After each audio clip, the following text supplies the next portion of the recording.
बिस्मिल्लाहिर्रहमानिर्रहीम।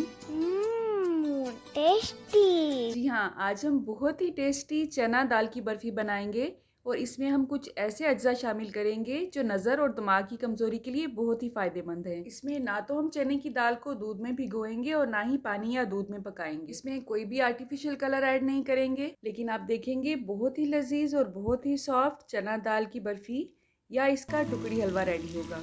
तो चलें रेसिपी स्टार्ट करते हैं। टेस्टी। तो सबसे पहले यहाँ पे हम 1 कटोरी सौंफ को ड्राई रोस्ट करेंगे। सौंफ नज़र की कमज़ोरी के लिए बहुत ही फ़ायदेमंद है। अगर आपको सौंफ का टेस्ट अच्छा नहीं लगता है तो आप इस रेसिपी में इसे स्किप भी कर सकते हैं। उसकी जगह पे आप नारियल ले सकते हैं, नारियल का बरादा। दरमियानी आंच पे इसे ड्राई रोस्ट करने के बाद आपने इसे प्लेट में निकाल लेना है। उसके बाद हम इतनी ही क्वान्टिटी में बादाम लेंगे। बादाम को भी हल्का सा हमने ड्राई रोस्ट करना है, बस इतना कि हल्का सा इस पर कलर आ जाए। उसके बाद इसे भी प्लेट में निकाल लेंगे और इन दोनों अज्जा को ठंडा करने के बाद आपने ग्राइंड कर लेना है, ठीक है। अब यहाँ पे आधा किलो देसी घी लिया है मैंने। देसी घी की बहुत सी रेसिपीज़ मैंने आपसे शेयर की हुई हैं, उसके लिए आप मेरा चैनल सर्च कर सकते हैं। भलाई से डायरेक्ट ही आप कैसे देसी घी निकाल सकते हैं, उसकी रेसिपी आप लोगों ने बहुत ही पसंद की थी, तो पॉपुलर वीडियो में आपको वो सबसे ऊपर नजर आएगी। अब जैसे ही देसी घी गर्म होगा हम इसमें चना दाल ऐड करेंगे और चना दाल यहाँ पे मैंने ग्राइंड की है। आपने इसको बिल्कुल बेसन फॉर्म में नहीं लेना है, इतना ग्राइंड करना है कि आपको ये दरदरा सा फील हो, ठीक है।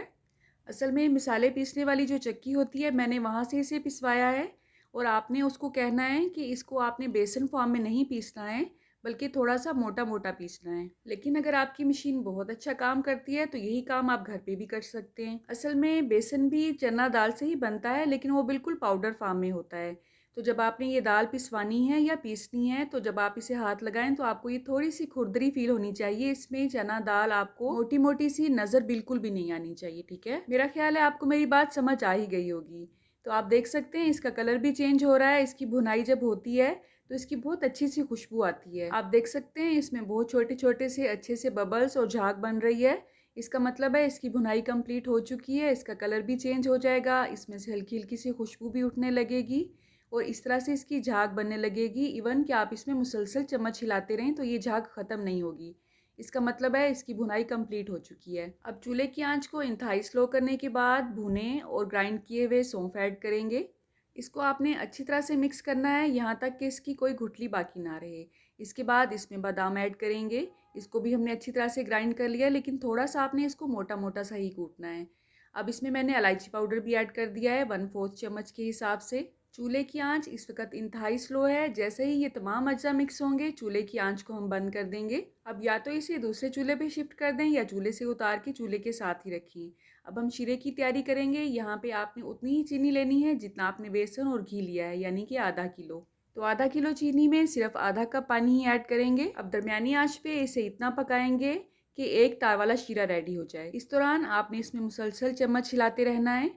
अगर ये ओवर कुक हो जाएगा शीरा तो ये चीनी दोबारा से जमना शुरू हो जाएगी, तो आपने इसे ओवर कुक बिल्कुल भी नहीं करना है, ठीक है। अब जो लोग न्यू कुकिंग सीख रहे हैं उनके जहन में ये क्वेश्चन होगा कि कैसे पता चलता है कि एक तार वाला शीरा रेडी हुआ है कि नहीं। तो देखिए, जब आप शीरा उठाते हैं तो इसका जो चम्मच पे आखिरी ड्रॉप रहता है वो इस तरह से गिरेगा कि इसमें एक तार फील होगी आपको। आप ये देख सकते हैं। आई थिंक आपको आइडिया हो चुका होगा। ये देखें, ये जब आखिरी कतरा गिर रहा है ना तो इसमें से हल्की सी तार फील हो रही है, तो इसका मतलब है आपका शीरा बिल्कुल रेडी है। इसके अलावा जब आप दोनों फिंगर में हल्का सा शीरा लेके इस तरह से आप चेक करते हैं तो हल्की सी तार फील होती है। अब हम शीरे को चूल्हे से उतार लेंगे और इसे बाकी आमेज़े में शामिल कर देंगे। इस पॉइंट पे आपने मुसलसल चम्मच हिलाते जाना है, वरना ये शीरा अलग जम जाएगा और नीचे वाला मेज़ा जो है उसमें मिक्सिंग इसकी बहुत मुश्किल हो जाएगी। तो इसे हम हल्का हल्का सा मिक्स करते जाएंगे और इसे मुसलसल आपने चम्मच हिलाते हुए थोड़ा सा ठंडा कर लेना है। जैसे जैसे आप इसमें चम्मच हिलाते जाएंगे या मेज़ा मज़ीद गाढ़ा होता जाएगा। इसी दौरान आपने जिस भी चीज़ में, ट्रे में या किसी भी मोल्ड में इसे निकालना है उसे ग्रीस कर लेना है। बल्कि इस रेसिपी को स्टार्ट करने से पहले ही आपने सांचों को ग्रीस करके ही रखना है, ठीक है। आप देख सकते हैं अब हलवे ने या बर्फ़ी के अमेज़े ने पतीले के साइडों को छोड़ दिया है। इसका मतलब है ये बिल्कुल रेडी है सांचे में निकलने के लिए। सांचे हमने ऑलरेडी ग्रीस करके रखे हुए हैं। अब आपने जितनी थिक या मोटी बर्फ़ी बनानी है उसी हिसाब से सांचे में अमेज़ा आपने डालना है। हल्का सा इसे टैप करेंगे ताकि इसका लेवल बराबर हो जाए। इसके ऊपर मैं अखरोट ऐड करूँगी। आप अपनी मर्ज़ी से कोई भी नट्स इस पे ऐड कर सकते हैं। सिर्फ़ ऊपर ही नहीं बल्कि इसके अंदर भी आप जो भी ड्राई फ्रूट्स ऐड करना चाहते हैं वो ऐड कर सकते हैं, इसमें ऐसा कोई इश्यू नहीं है। सिर्फ़ बादाम और सौंफ मैंने इसमें ऐड किए हैं, जो कि नज़र की कमज़ोरी के लिए और दिमाग की कमज़ोरी के लिए बहुत ही फ़ायदेमंद होते हैं। आप अपनी मर्ज़ी से कोई भी ड्राई फ्रूट्स इसमें ऐड कर सकते हैं।